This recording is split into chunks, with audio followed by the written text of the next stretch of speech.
Now at McDonald's, get a $5 McChicken meal deal or a $6 McDouble meal deal. They come with small fries, a soft drink, and 4-piece McNuggets. We're gonna need a bigger tray. Get more value with your meal deal. Prices and participation may vary. Prices may be higher for delivery. Soccer teaches us lessons we can take with us long after we leave the field. That's why Bank of America and U.S. Soccer are committed to helping bring soccer to every school. Raise your hand to help at BofA.com/soccer at schools.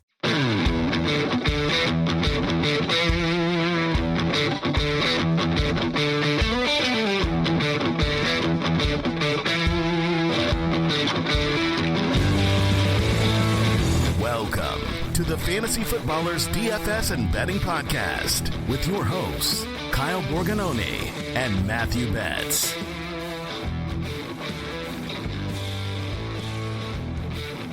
Here we are, back again, Friday, July 10th on the Fantasy Footballers DFS and Betting Podcast.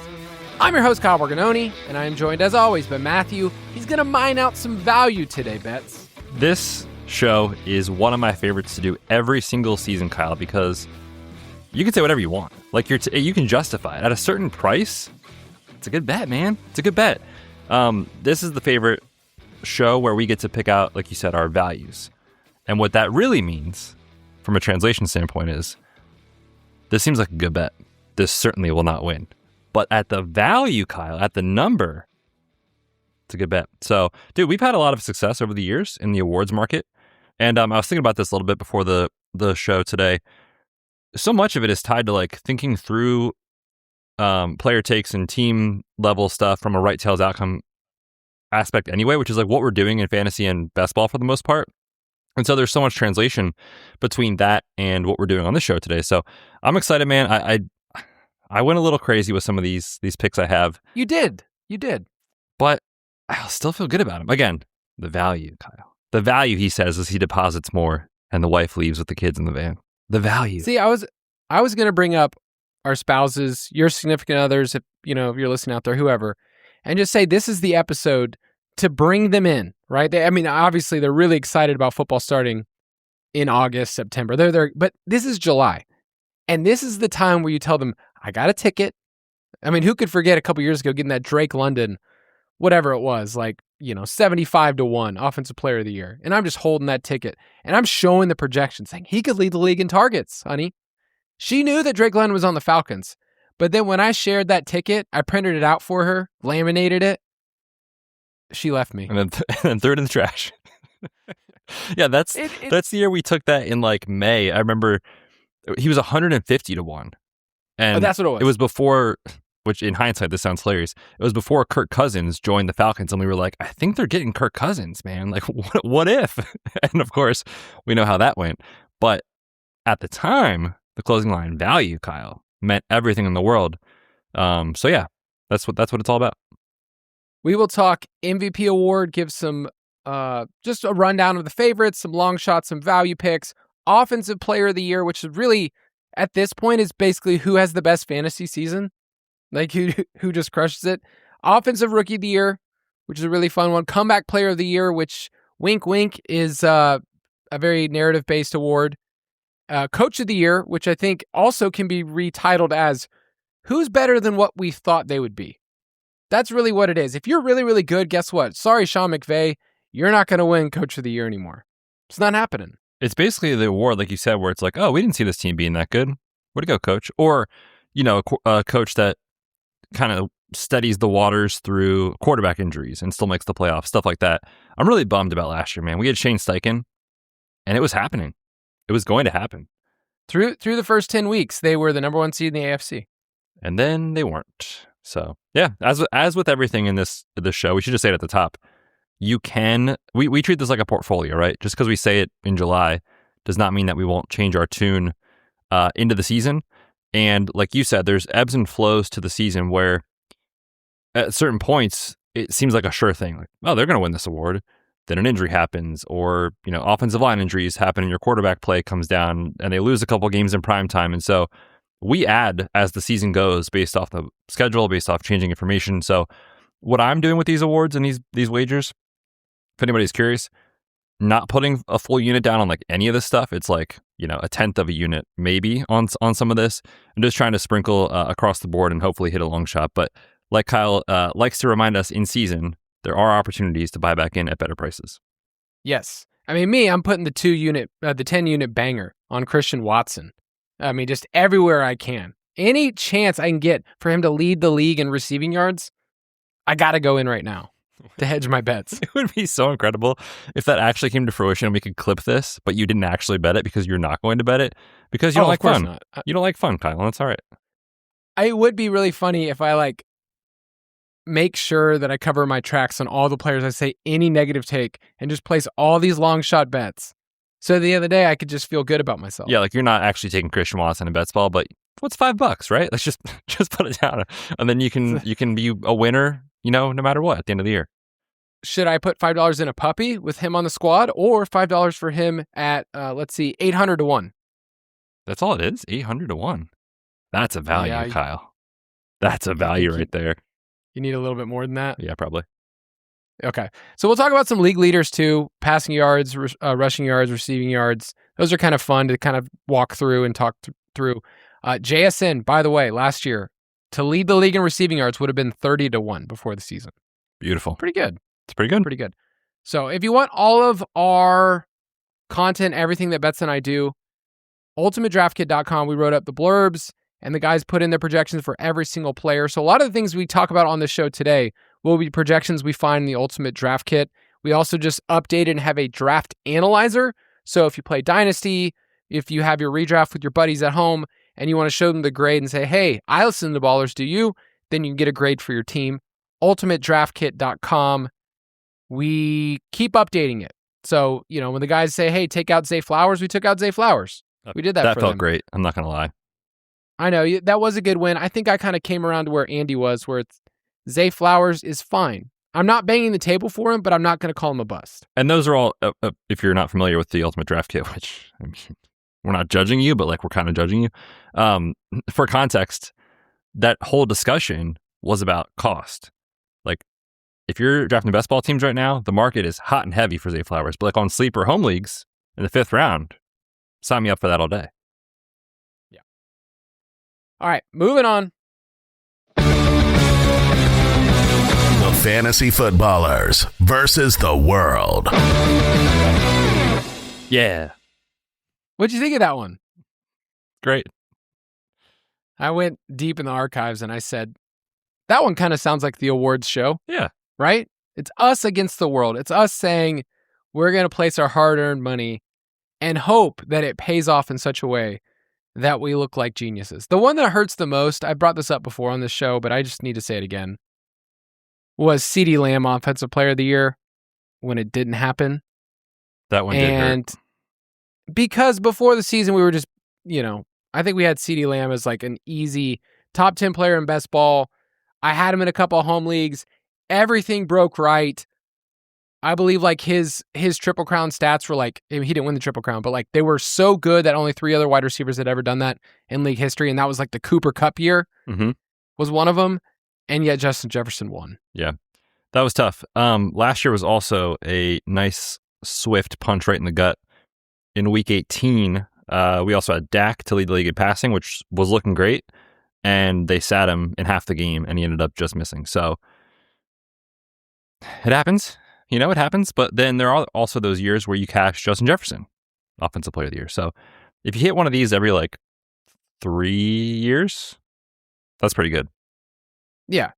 And it's fun at this point in the offseason where we don't have a ton of action. I know next week you and I will be doing a training camp preview, walking through some of the most interesting storylines. You are in the midst of writing a really big article. So we're going to start moving towards training camp and talking about some of the situations for best ball. But the awards markets, we have to understand that every single one of them have their own ebbs and flows, and how they're voted on is very, very different in terms of the panel of people that get to vote on them. So the MVP award is about 50 people and they assign point values. It's anywhere from in the past it's been Tom Brady, or people like Mina Kimes, who are a media personality and they know ball, and she hosted Jeopardy. She's a little do-it-all. And so the MVP is where we'll start. And really what we need to say is that this has been a quarterback award 13 years in a row and 22 of the last 26 ones dating back to 2000. So right off the start, I do want us to go through the exercise as we get through this and mention if there's anybody you're willing to even think about at their odds for running back or wide receiver. But this is a quarterback award. It was Matthew Stafford last year. I did have a Drake May ticket. That makes me feel very, very sad about that one as well. But it's been Stafford, Josh Allen, Lamar Jackson, Mahomes, Rodgers did it twice. It's been a quarterback award dating back to 2013. For sure. And it's always correlated to team success as well. So, this team has to win 11, 12, 13 plus games, win your division, be a top 1 or 2 seed in the AFC or NFC. So it is a team level award. And so if you're looking at, a fantasy sleeper this year and guys like Malik Willis, I'm sorry, I don't think the Dolphins are winning enough games for him to win MVP, right? So you're picking the quarterback, generally speaking, on the best teams. And so in this market in particular, I don't usually find a ton of value before the season starts because I do think for the most part, it's priced generally pretty appropriately, right? Of course, Josh Allen and Lamar and Mahomes and Herbert and Joe Burrow and Drake May, like some of the best teams in the league, and the quarterbacks on those teams that are the focal point of their offense, they should be favored. So for the most part, I don't have a ton of interest in betting this market until the season starts where we can kind of identify maybe some buying opportunities. I will say though, there is one that made me really intrigued when I first started to dive into this, and just perusing prices, I was like, wait a minute. We've been talking about the Lions all year. Easiest schedule in the league. We think that they've got a good chance to be a high shootout team, put up a ton of production. And Jared Goff is 40-1 on BetMGM right now. And for a team that we think is probably going to win 11 plus games, a good chance to push for the division title, it just felt like a price where I was like, wait a minute, compared to the other guys in this market. And for context, in the market to lead the league in passing, like he's right up there with guys like Burrow and Dak and Matthew Stafford, yet he's buried in MVP odds. So what is your interest level in Jared Goff at 40-1 on BetMGM? This is a guy who's thrown for 4,500 plus yards and 30 plus touchdowns in 3 straight years. Give me that guy. Yeah, it's a schedule thing, which is weird because last year we were against the Lions. This year, I feel like they've been one of the teams we've talked about most from, what is this offense going to do? What does Vegas project them to do? And when we're looking at team implied totals, he's mispriced. I think that's more of like my way I'm going about it. He needs, like just thinking about the way that he plays football, he's been a top 10 quarterback for the last 3 or 4 years, but I need 4,500 yards and I need about 40 passing touchdowns. And that's tough considering how good their run game has been for like him to get up to about 40 and to sustain that. But when I look at a 4th place schedule, and we hark on that all the time, but like because of the last week of the season, they end up with a 4th place schedule and they have so many games that they're favored in that I just feel like we've talked about Sam Laporta a lot too. I just feel like it makes sense at the price. But, I mean, there's other guys that I feel good. So you said it's 40-1 on BetMGM? That's the best price I found. You mentioned you're like, I need 4,500 yards from this guy. That's what he does. 3 years in a row, 4,500 yards.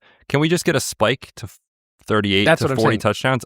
40 touchdowns. Look, Dave Montgomery's gone, man. I know they love Gibbs, and I know Gibbs is incredible inside the red zone. It takes a leap of faith to make this connection because it was a unique situation. But Drew Petzing's Cardinals, I know last year was an outlier situation, but they've been among the league leaders in red zone pass rate over expectation. I think it's possible with Sam Laporta back that we might get that touchdown spike. So yeah, 40-1, this is one of the ones that I am betting before the season starts. They are favored in 14 of their first 15 games. So week 1 is the Saints. Then they are at Buffalo in week 2, where they are a dog, but then they are not an underdog again until the end of the season, which is at Chicago and at Green Bay. So I think based on this price, there will be some movement if they start off hot in their first 5 weeks and they have a week 6 bye. But like after that Buffalo game, listen to these games before their bye. The Jets at home, at Carolina, and at Arizona. I could see myself. So you're saying right now, a month or 2 into the season, like Jared Goff's going to be easily top 7 in odds. Like I could see him leapfrogging a couple of these guys if they start slow. Yeah, if the Lions go into their bye week and they're 4-1, let's say that Buffalo game, perhaps they lose on the road, but if they're beating the Saints, the Jets, the Panthers, and the Cardinals heading to their bye week and they're 4-1, I think there's a really good chance this price is shorter entering week 6.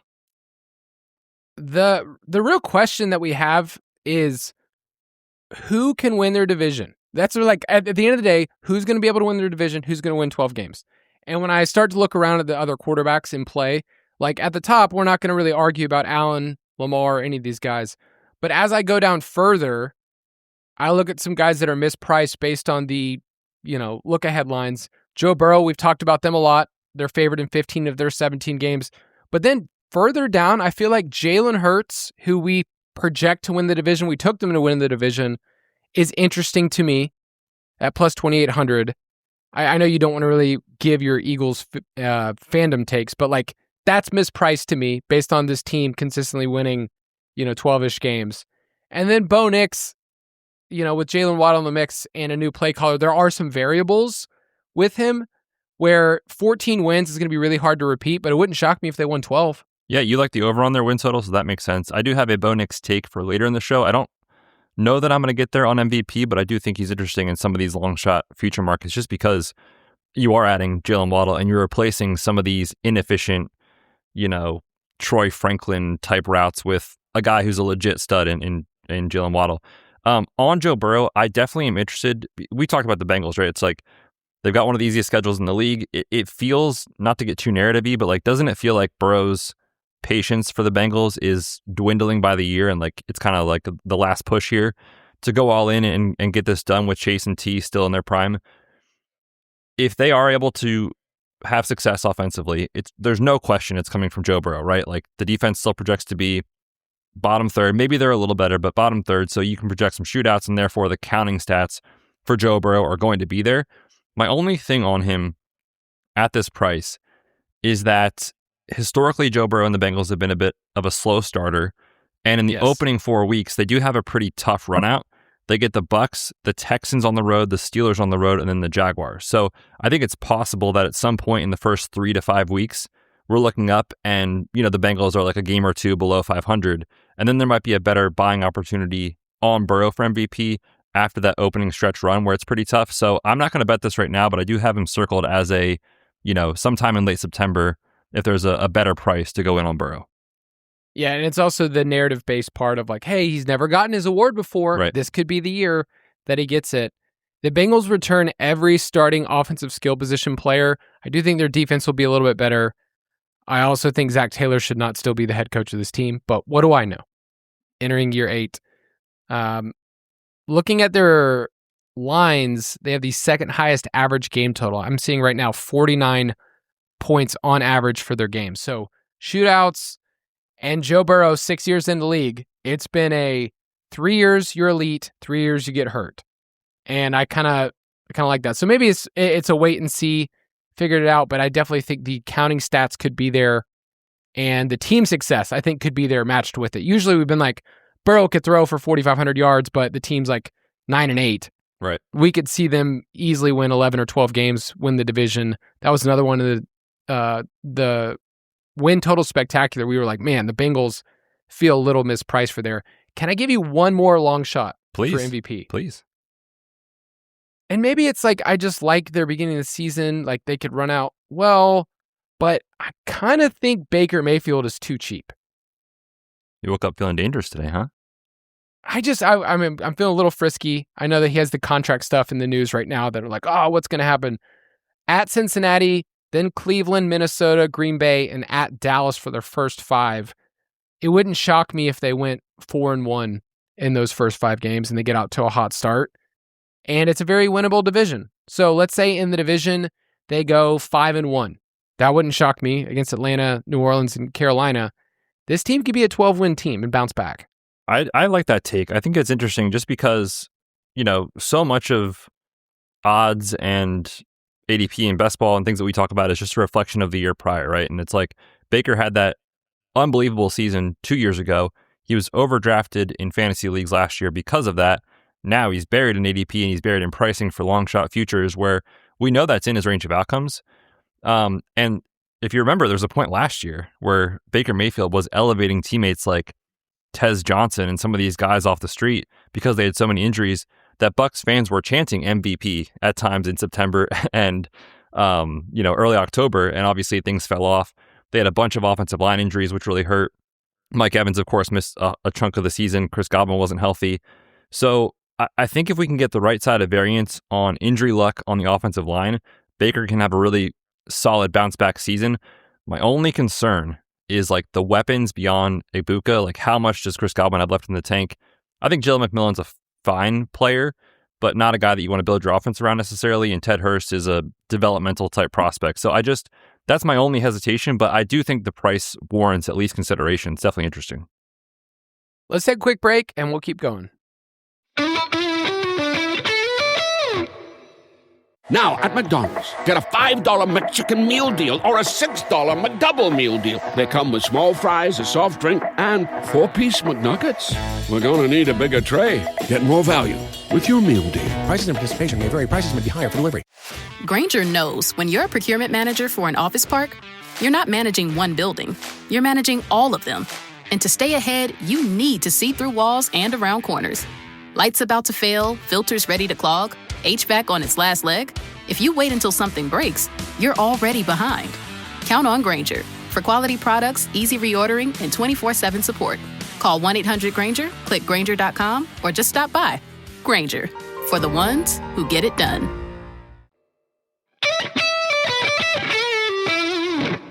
We are back, and we're going to be talking Offensive Player of the Year, or as I alluded to earlier, it ends up being who has the best fantasy-ish season, if we're really, really honest.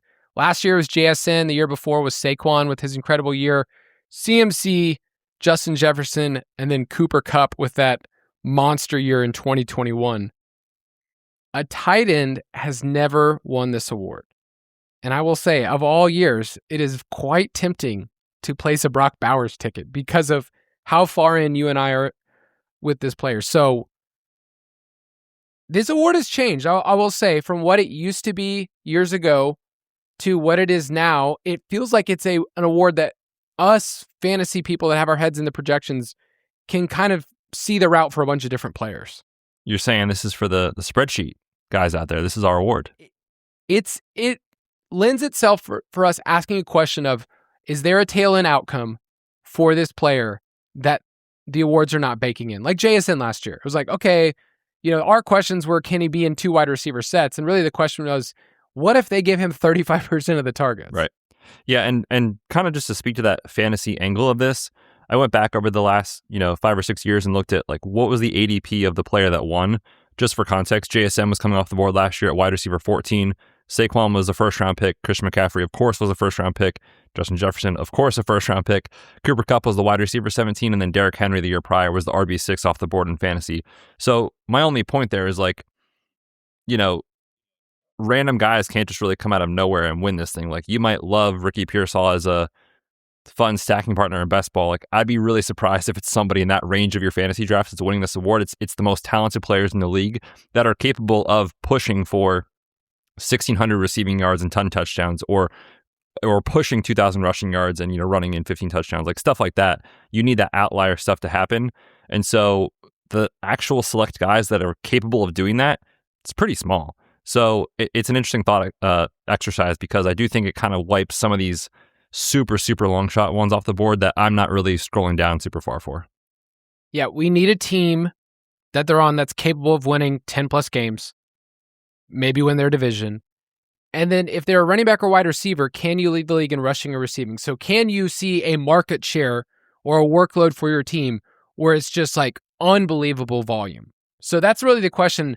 And I did do the exercise of going through the first 2 to 3 rounds of ADP, and from a fantasy perspective, and then just pulling out these names and saying, on the 95th percent outcome, could this player do it? So the favorites right now are the players that you are picking at the top of your fantasy drafts. It's Gibbs, Bijan, Jamar Chase, Puka, CMC, JSN. Like, the first 6 picks are the ones that are favored. And then we get a little further with like Jefferson, CeeDee Lamb, Saquon, who I know we're going to talk about, Amon-Ra.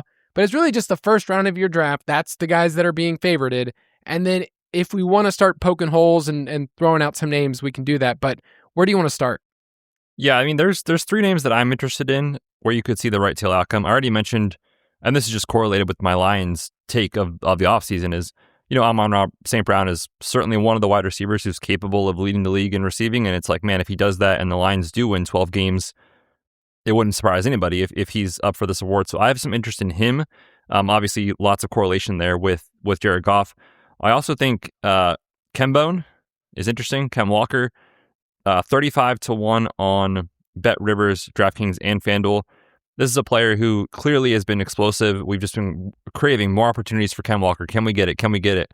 And he leaves, gets this huge bag of money from the Chiefs. And I think the Chiefs are kind of telling us what they want to be with this new addition. It wasn't that long ago that we were talking so much about Andy Reid and his running backs in the screen game and how they're so explosive with those types of looks. And now you've got Mahomes coming off a multi-ligament ACL injury. I think the Chiefs will be more run-heavy this year than we've seen in the last 3 years, especially considering Travis Kelce another year older, Rashee Rice coming off another injury, Xavier Worthy. I'm still not even sure how good he actually is in the NFL. So I think Ken Walker is interesting there. And then my last interest here is Omarion Hampton at 50-1 on Bet Rivers and MGM, just buying into the Chargers and the potential, like, hey, if they are a top, 5 or 6 team in the league in terms of touchdowns per game, and Mike McDaniel continues to do what he did in Miami, which is give the running back the ball super close to the goal line, could we look up at the end of the season and see Omarion Hampton with 1,400 rushing yards and 12 touchdowns? I don't think that would surprise anybody. So those are the names that I have, but there's a lot of intriguing prices here for sure. Yeah, I mean, you can talk me into Hampton and the Chargers in general. I think the hardest part of looking at that team is you're saying, let's say that they do have a jump in wins. They end up with like 12 or 13. They somehow win the division. And the offensive pieces are there. Just the rising tide lifts all boats. Who is the one player of that group that would end up being in consideration here? And it's like, well, I need Hampton to finish with like 15 to 20 touchdowns total. Like that's what I have to have from him. And then at wide receiver, I need Ladd to be hyper targeted. So you and I talked about scheme. I think it was on the Dynasty podcast last week. Yep. Where we just we talk through, like, often we do not bake in these variables of new schemes coming in and here's how much it could elevate. I mean, that's what Clinton Kubiak did this past year. It wasn't just JSN was always a good wide receiver, but his scheme elevated to a point of we're going to give you 30+% of our targets or whatever it was. That's what we're asking for Hampton, or McConkey's a way wild long shot, but I think he's a really, really fun one. And with Hampton, he didn't get to run effectively a lot of zone stuff, and that's been the Mike McDaniel bread and butter. When he was in Miami, and then even going back to San Francisco, was zone and outside zone stuff. Hampton was good at that in college. He was terrible last year, and their offensive line was so bad last year that he couldn't overcome it. He's always been really good in man gap schemes of just punching people to face and, forcing missed tackles. So it's interesting, the two guys you brought up is Kenneth Walker and Omarion Hampton, who are like tackle-breaking machines. I mean, come on, Kyle. Come on. We're moving away from the quarterback. I like those archetypes, high-flying NFL now with all this cover 2 stuff and heavy sets and running game. So that's why I'm interested in those guys. But what are your takes on those two? Are you in, or do you think I'm crazy?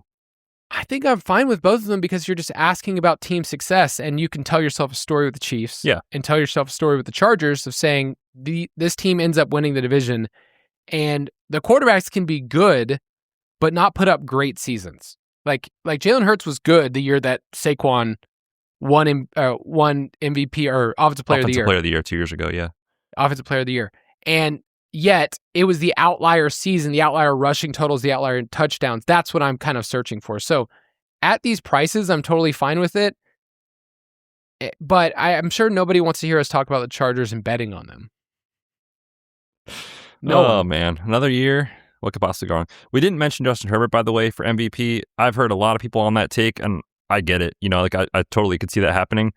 There's 2 things. One, I'm scarred because I basically bet him like 3 years in a row and just keep losing. The other thing is I just think it's appropriately priced. So I don't have a strong take on that. But I think a lot of people are on the Chargers for good reason with Mike McDaniel, and you mentioned the scheme. So that's why I'm choosing to go this path with Hampton. But if you had a Herbert MVP take, I totally support that. All right, so there's the more obvious ones we talked about at the beginning of first-round picks, but let me give you a couple more and see what you think. A.J. Brown, plus 4,000 right now for Offensive Player of the Year. It would hurt a little bit as an Eagles fan to watch this happen, but he was one of the guys I actually picked, and we'll just talk about it together here. I had him as one of the guys I was interested in betting for players to lead the league in receiving, which basically this is the same, not exactly, but basically this is the same thinking of the right tail outcomes. I mean, New England was 4th in pass rate of expectation last year with Drake May. You get Drake May with another year in the system with Josh McDaniels, and you think about some of these matchups that they had last year with the Patriots, like there were opportunities in the second half for them to take their foot off the gas. I think the schedule will be more difficult this year. So could you see Drake May's pass attempts per game spike and hyper target AJ Brown? I mean, yeah, of course. And again, not to get too narrative-y because that generally isn't what happens, but like AJ Brown has something to prove this year, right? He wants to prove it was the Eagles, not me. It was the scheme, not me. I think he's going to see, he's going to be one of those guys I think that will push for a 30+% target share. And the other thing that's really interesting about AJ Brown, he's been so good on some of these in-breakers. Think about him on a slant man-to-man coverage. Like, you literally can't stop it. Last year, Kevin Patullo has him out there running sprints down the field. I think Josh McDaniels understands how to get this guy the ball and hyper target him. So I actually really like this bet. I'm with you. Okay, so yeah, he could have an outlier season. I'll give you some other names that are wildly down the board. Chris Olave at 100-1. I probably won't bet it, but that one's way down there. If you want to bet one of the Bears wide receivers just becomes the alpha this year, if you had to bet between Burden and Odunze, who would you bet? Burden. Okay. I put Odunze at 150-1. Just going way down there. I need somebody who could have 10 touchdowns. I need somebody who can have 1,600, 1,700 receiving yards. So that's kind of it. But then I have to throw out Bowers, man. Of all the years, it's tempting that when we talk about somebody who could see a 35% target market share, could Bowers do that? He could. My only question on this is the team level success. Like, what's the ceiling on Raiders wins this year? Dude, do you know who their play caller is? This guy had an MVP or Offensive Player of the Year last year. They just won the Super Bowl. All right, Raiders to win the Super Bowl. I'm in. Yeah, I think that's probably the biggest. Like, if we're looking at player who can put up the craziest stats for a really crappy team or a mid team, it's Bowers. And yet, I 70-1, I still can't. I can't do it. I'm just going to draft him a ton in other formats. Yeah, I'm with you there. The other long shot that I was thinking through, get crazy. It's Zay Flowers. And this sounds crazy. It sounds absurd. And this is one of those bets that will not win, but at the time sounds really smart. Oh, I was going to say, this could be one of those that, like, if you didn't qualify that, we could clip it later if it wins. That's true. Well, we'll just, producers, scrub that out. 150-1 on DraftKings and MGM. I just think this is a bet on a Ravens team that will look way different than most people think, right? You think of the Harbaugh years and how different that was. Zay Flowers is yards per run by season 1.70, 2.35, 2.61. And so this is a player who's ascending in target share. He already had 28% of the targets last year. Could we look up at the end of the year and Zay Flowers is one of the more efficient players, seeing 32% of the targets? I would not be surprised by that. Mark Andrews is another year older. Rashad Bateman is kind of capped in what he can be and what he can do in his role. They took 2 rookies, sure, but those aren't highly touted rookies, right? Like, the offense, in my opinion, in the past game clearly is going to flow through Zay Flowers. And so that's my take here. The problem is the touchdowns, right? We need those touchdowns to come up. I don't know. They're hard to predict. The usage under Monken and Harbaugh was not there. Could it be different this year with Declan Doyle? Maybe. So 150-1.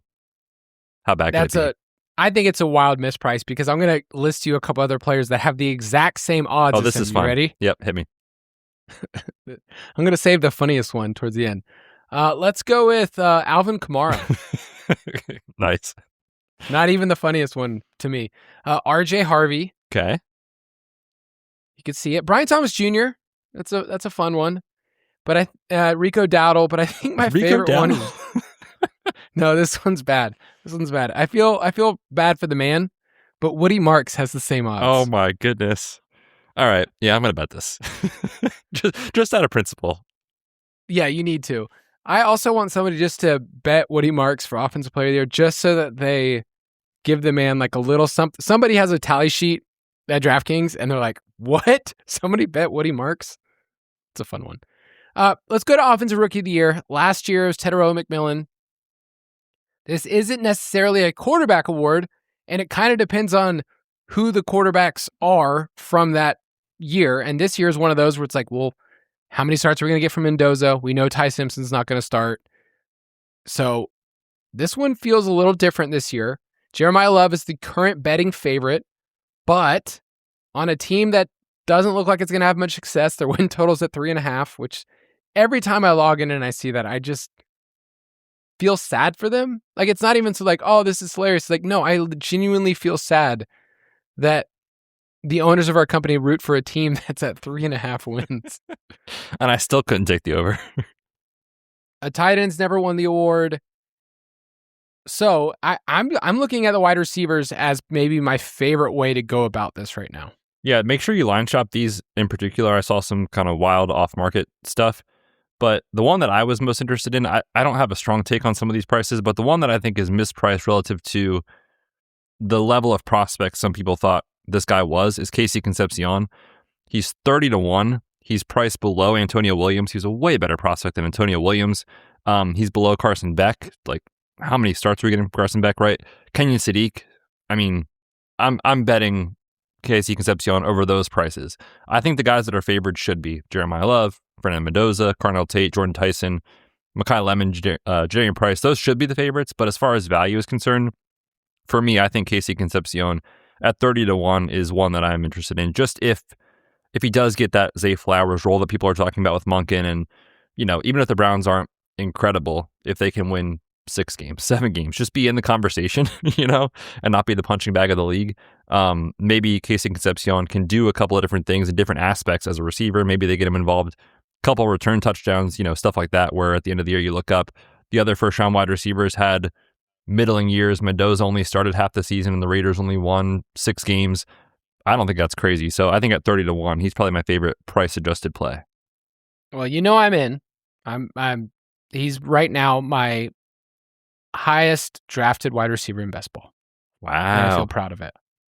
Look at you, man. I mean, I've had him so far ahead of ADP for so long. I think he's a really good pick right now, too. I actually think Denzel Boston's a good pick, too, in best ball.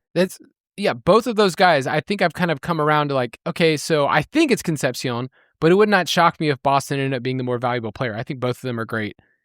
I think Tate, I don't love betting what he's at 5.5-1, but looking at the scheme change, looking at Brian Dable historically, if you are his wide receiver 1, you get hyper targeted. His Neighbors, it was Wandale last year when Neighbors was out, but then even before that, when he was in Buffalo, it was Diggs. And I think Tate is going to see, 125, 130 targets in this offense. It's very possible. We like Cam Ward a lot to make a little bit of a jump this year, and we've talked about him a lot in best ball. So I think Tate's probably my favorite. I don't love paying the price. And then just for our best ball crew, who could not take Zachariah Branch at 75-1? That is wild that he is even... he has worse odds than Devon Claiborne. I'm just saying. It's not the craziest thing. It's not the craziest thing I've ever heard. Yeah, Ty Simpson is at 50-1, and that's basically baking in a Stafford injury, and he comes in. Right. That's basically if you're betting that right now, that's what you're asking him to do. All right, let's go to comeback player of the year, which we've said this, I think, the last couple of years. We need to say it again. This is not the "you used to suck" award. That's not what this is anymore, right? Correct. This was the official criteria from the AP. The direct quote: beginning in the 2024 season, the criteria for the award was changed to emphasize players coming back from illness, physical injury, or other circumstances that led him to miss playing time the previous season. AKA, if you got benched because you were terrible, you can't really win this award. So when you're looking at the guys coming back, like Kyler, I guess he came back from injury, but also like he sucked and got benched. Yeah, his is the other circumstances. Yeah. But then it is the injured guys coming back this year, right? It's Mahomes, it's Jaden Daniels, Micah Parsons is up there. Malik Neighbors, Daniel Jones coming off the Achilles. So it is, I think, more appropriately priced now than it used to be when we had this change in the verbiage of the award. But yeah, good reminder. If somebody happens to have a bounce back season that was just bad the year before, not injury related, they technically, by the verbiage of the AP, cannot win the award. Mahomes is the clear betting favorite at plus 200. Then it's Jaden Daniels, so two players that were injured this past year. And Mahomes meets the criteria of you can come back, you can make the playoffs. We'll talk about Andy Reid too. It's like we kind of just expect this team to always be good, so they actually don't get represented very much in non-MVP awards because it's like, well, we always expect the Chiefs to do well. Kyler's at 6-1. Don't know if I love the odds, but if they make the playoffs, and based on this verbiage, if you want to put it this way, like it's injury and then it is kind of him sucking. I think Kyler's is one of my favorite ones just looking at the narrative. Yeah, I think I'm with you. The guys that I would cross off the list because of the I came back from sucking narrative would be Geno Smith. Like even if the Jets happen to have a good season, Geno, sorry, last year was terrible. Where does Deshaun Watson fit on that list? I don't even see his name. I'm gonna be honest with you. I mean, I see it on the screen, but 45-1. Yeah, no chance, brother. Tua, right? Like, just basically got benched and lost his job and was terrible. So those are the guys that I would just straight up cross off. Yeah, I just think it's priced pretty appropriately, if I'm being honest. So I don't have a bet in this market.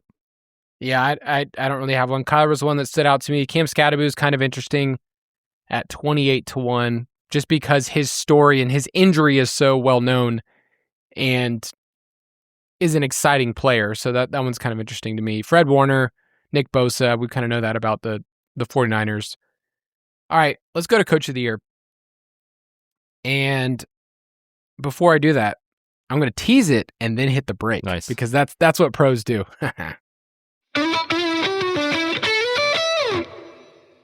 Now, at McDonald's, wake up to a $4 breakfast meal deal. Wake up to a sausage McMuffin or a sausage biscuit, to hash browns, and wake up to a hot coffee. Get your $4 breakfast meal deal. Limited time only. Prices and participation may vary. Prices may be higher for delivery. When you're a maintenance engineer in a beverage manufacturing plant, you keep production lines moving and quality on track because there's no room for slowdowns. With Grainger's vast selection of high-quality motors, sensors, belts, and hard-to-find parts, you can get what you need fast and all in one place, so nothing gets in the way of getting the job done. Call 1-800-GRAINGER, click Grainger.com, or just stop by. Grainger, for the ones who get it done.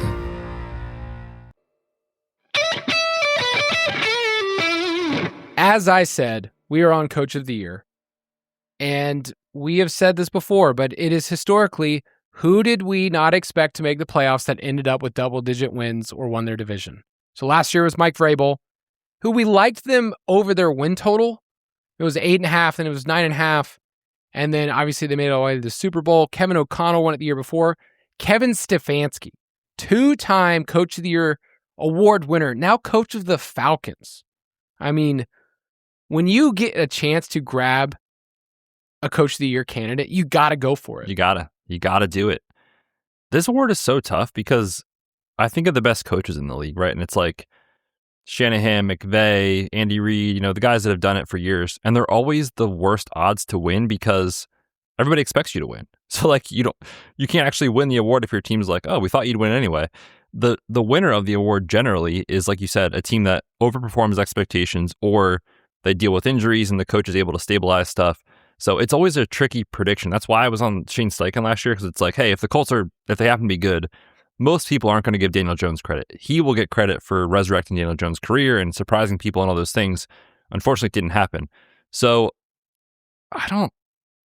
this market is tough, man. I don't really have a take. Do you have anybody that you're interested in? I have a couple of names I want to throw out there. Let me throw out who's the current favorites, which is an interesting thought process about how this award works. Like we just said, like who do people think is going to overperform expectations? But based on the odds, people are saying we think these people will overperform. Like it's already baked in to the odds. So right now it's John Harbaugh Jesse Minter, Robert Saleh. So 3 new coaches are being banked on, like they're going to improve their team. And like with Jesse Minter, I think we would say that the Ravens are a great organization. They're run really well. They've constructed their team the right way. Their defense just hit the wrong side last year of a lot of things, especially variants of getting after the quarterback. I looked this up. This is the fewest sacks by a Ravens defense since their inaugural year in 1996. Dang it, I messed up that word. Inaugural? Inaugural. Inaugural. Since their first year. I should have said first. It's all right. You went for it. I respect it. 1996 is the last time they had only 30 sacks. So he came in because the defense was so bad. He's going to hopefully fix it. He's defensive-minded head coach. We also kind of like Declan Doyle.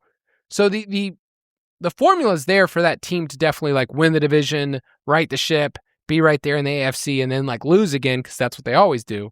But I'm not going to bet that at 9-1. Yeah, it kind of feels like it's already priced down. And the other tricky thing is like they have an 11.5 win total. So like the market thinks the Ravens are going to be good.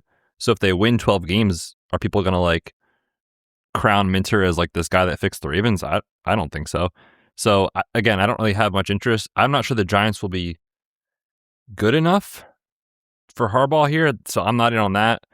I like Cam Ward in best ball. I'm not sure how many games the Titans will actually win. So when you just start to go down the list, like it is tricky. And like Joe Brady, sure, he's a first-time head coach, but like, would anybody be surprised the Bills won 12 games this year? Of course not, right? So you have to find the team that overperforms. And right now, I don't feel confident enough at these prices for these coaches. All right, let me throw out 2 that are kind of middle of the pack right now. So we Aaron talked Glenn. about the longest. Aaron Glenn is not going to be on this list once you get to halfway through the season. Is there a market for first coach fired? There are on some weird places if you want to bet it. That's just so mean. I know, it is really, really mean. If somebody, they don't have that market for us, for Fantasy Footballers. Which employee would be fired first? Oh, that's a good one. We should let people vote on that. Yeah. It's not us. We're getting the work done. Yeah, I mean, we're here. We're doing the show. Yeah. It's Jason. He just went out streaking one night and then just cost the company a lot of money. A lot of PR Arizona stuff. man spotted in the wild. Just butt cheeks out, Jason. All right, here's the 2 that stood out to me price-wise.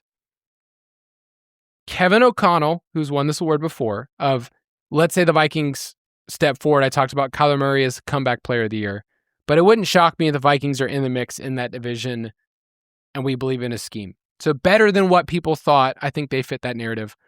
But Dan Campbell, our boy Guns Mahoney, at 28-1. The only way they're better than what expected is if they have the best record in the league. And I think it's really possible. I mean, we're already all the way in on the lines at this point. What's one more? It's great when you can just clean up with Jared Goff, MVP, like you said, Amon-Ra to win Offensive Player of the Year, or Gibbs, whichever one you want. And then you just throw in Danny Cam and you're good to go. Sounds like a good time to me. I mean, at those odds of all the guys that you're looking at here, like, could they have an outlier season that's just way better? Because that's what, like, everyone expects the Lions to be good. I don't think everyone expects them to be the best team in the NFC. For sure. I think that's a good way to frame it. The other one that you were just mentioning, or that I saw when you were mentioning the odds, is Dan Quinn. Like, if the Commanders can bounce back the way that I think a lot of people think, they're a team that I could see overperforming. And you look up and you're like, 10 wins. They're right there in the division. That wouldn't surprise me either, but I don't know that I'm actually going to bet that. So just to recap for the people as they were, listening, doing their chores, we're cool with 2 Dans and a Kevin. Yeah, the most basic names possible. Yep. And to anybody out there listening named Dan or Kevin, great name. Shout out to the Dans and the Kevs out there. All right, last couple of categories I want to finish the episode off are who's going to lead the league in passing yards. You can bet this number of different books. We're looking at DraftKings. Rushing yards, receiving yards. I know we're looking at some of our projections we find in the Ultimate Draft Kit. But for passing yardage leaders, I'm kind of go through the list and go, okay, who can hit 4,000 yards? And it whittles the group down. Yeah, and just for context, because of the way the NFL has shifted with a lot more of this, there's fewer plays per game in the league right now relative to previous seasons. We're seeing pass rates decline the last couple of years, and I do expect this to rebound at some point in the near-ish future because that's how the NFL is. It's very cyclical. But, we're seeing a lot of heavy personnel. The run game is kind of back in vogue. And so the last 2 seasons, we've actually only seen 6 quarterbacks in the last 2 years, 6 in 2025, 6 in 2024, actually throw for 4,000 plus yards. For context, in years prior, we were seeing, 9, 11, 12 quarterbacks hit this mark. So the actual guys that are doing it the pool is smaller than you might realize. And so I do think you need to consider that when you're trying to identify this market. All right, so I'm not really betting the favorites. I'm looking more at long shots. So like Burrow, Goff, Dak Prescott, like all those guys are going to show up in our projections. They should be favored. Yeah, they should be favored. So going a little deeper, I see you have Trevor Lawrence on this list. It will be interesting to look at how they adjust this year with 12 personnel. We've been talking about their moves and everything they did and how James Gladstone, their GM, thinks they're really, really smart because this is where the league is heading with 12 personnel. They're actually pretty good at running the ball in 12 personnel. So there's just different things to think about with that team. It's hard for me to see the raw volume he needs. So he just has to continue to hit on the efficiency numbers. Where I look at Burrow and Dak and Goff, it's it's not hard for me to see you have the pass attempts per game 35 plus to get there. For sure, yeah. I mean, Burrow's one of my favorite bets in this. It's just you're not getting any value. I think Dak makes a lot of sense, Goff. But if I think Goff can lead the league in passing and we think the Lions are going to win games, I'm just going to bet him for MVP instead.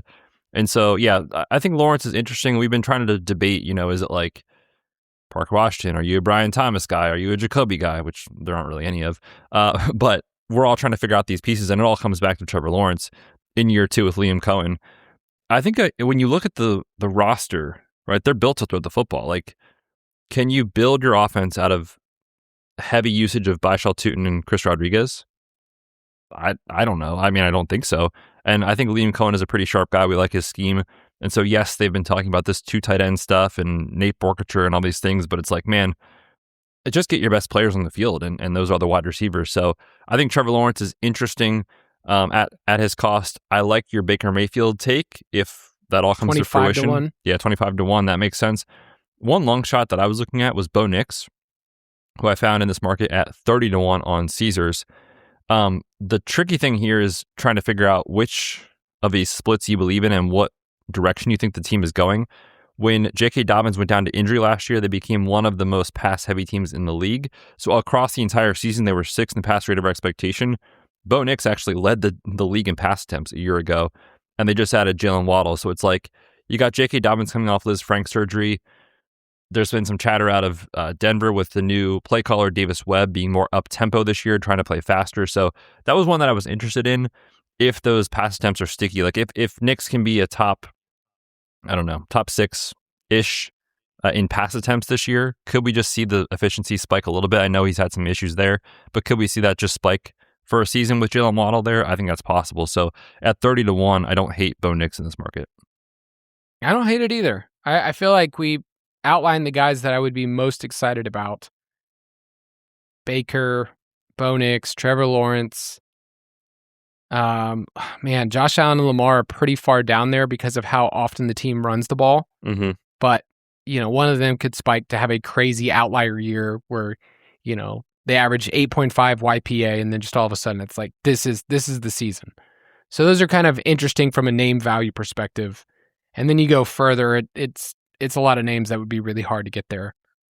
Let's go to rushing yardage leader. Last year it was our boy Jimbo Cook, who talked about a lot. Jimbo Cook will always end up being the, man, I really want to play him in a GPP type of guy. That's right. That he'll always have a special place to us. I know. It's hard to project these games, right, where he goes for 202 touchdowns.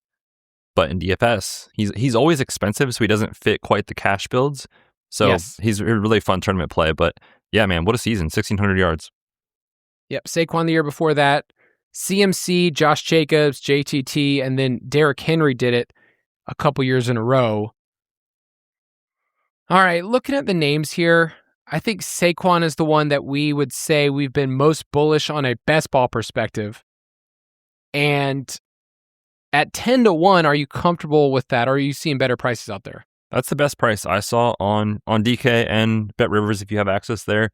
It's just stuff we talked about on the show pretty much every week. It's just buying back into the offensive line health for Philly, and obviously losing A.J. Brown.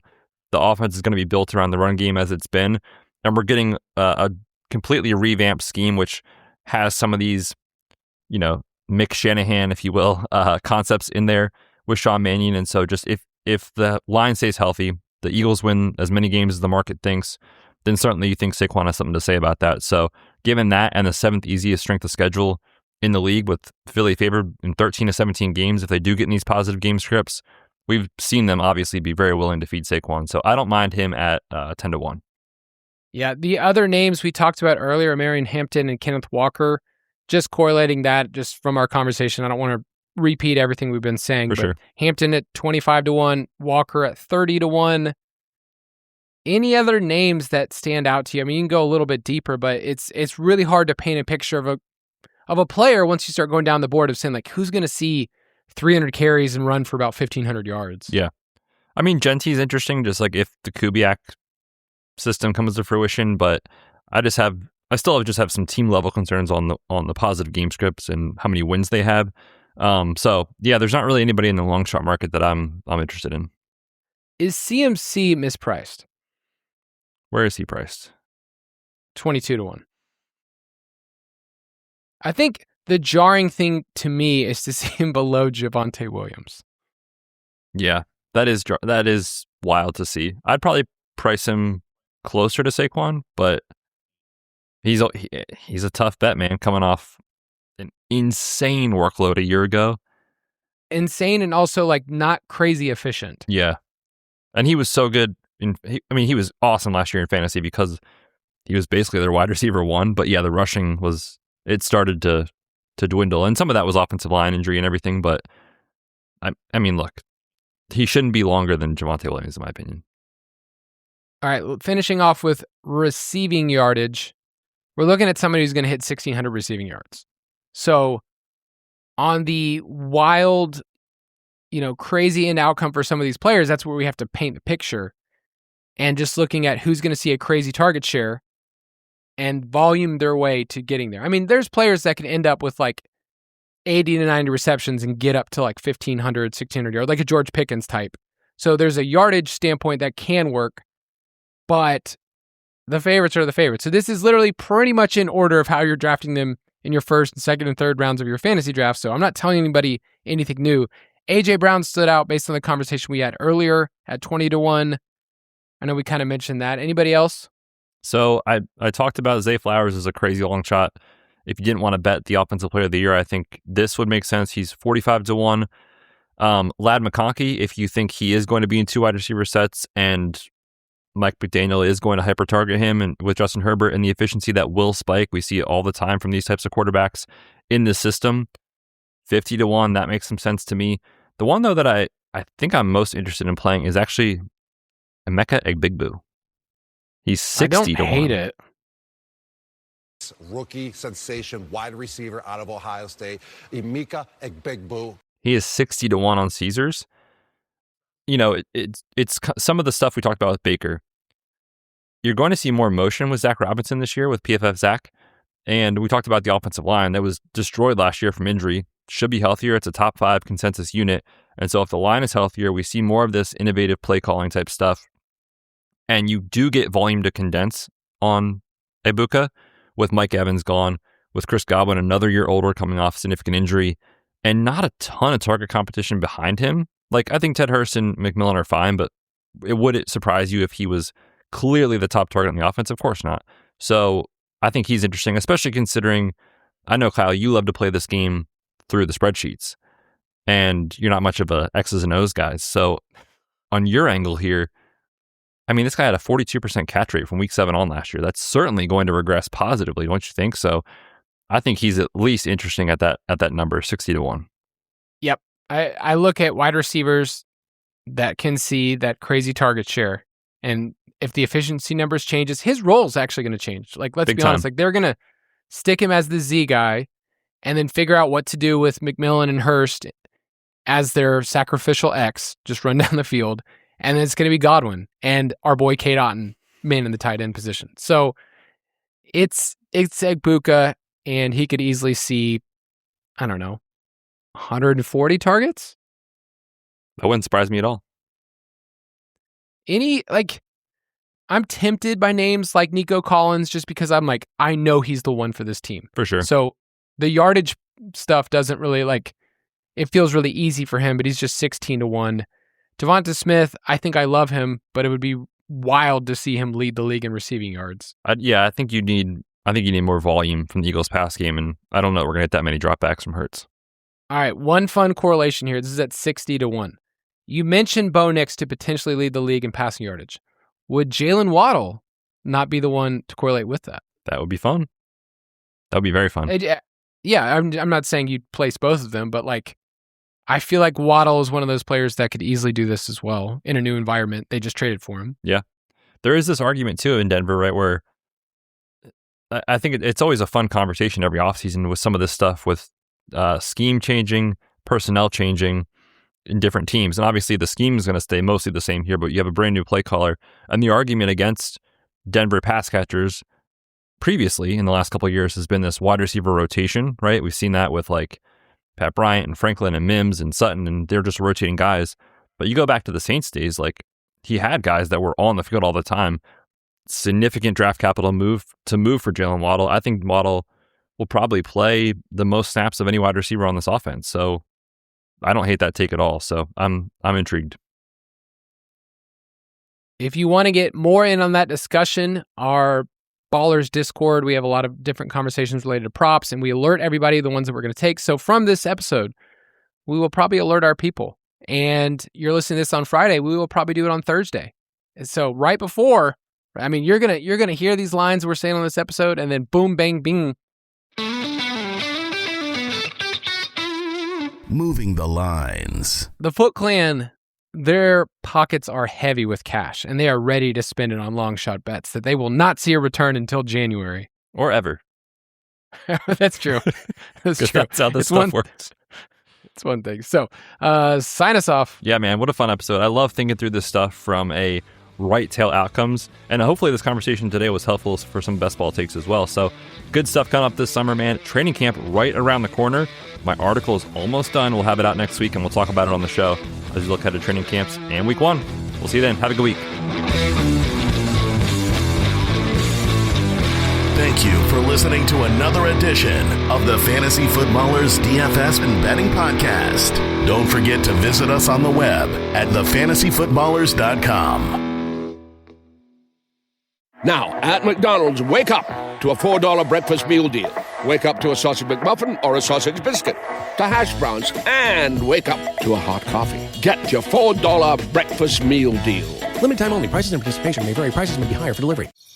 Traditional home security only alerts you after a break-in, and that's too late. Simply Safe is changing that. Stop. This is Simply Safe. Police are on the way. We don't just alert. We stop crime before it starts. Simply Safe. Plan starting around $1 a day. Save 50% on your new system with professional monitoring at simplysafe.com/SXM or with promo code SXM. Outdoor deterrence requires a Simply Safe Active Guard outdoor protection plan starting at $49.99 a month. Visit simplysafe.com/licenses for alarm license information. Tennessee 2012.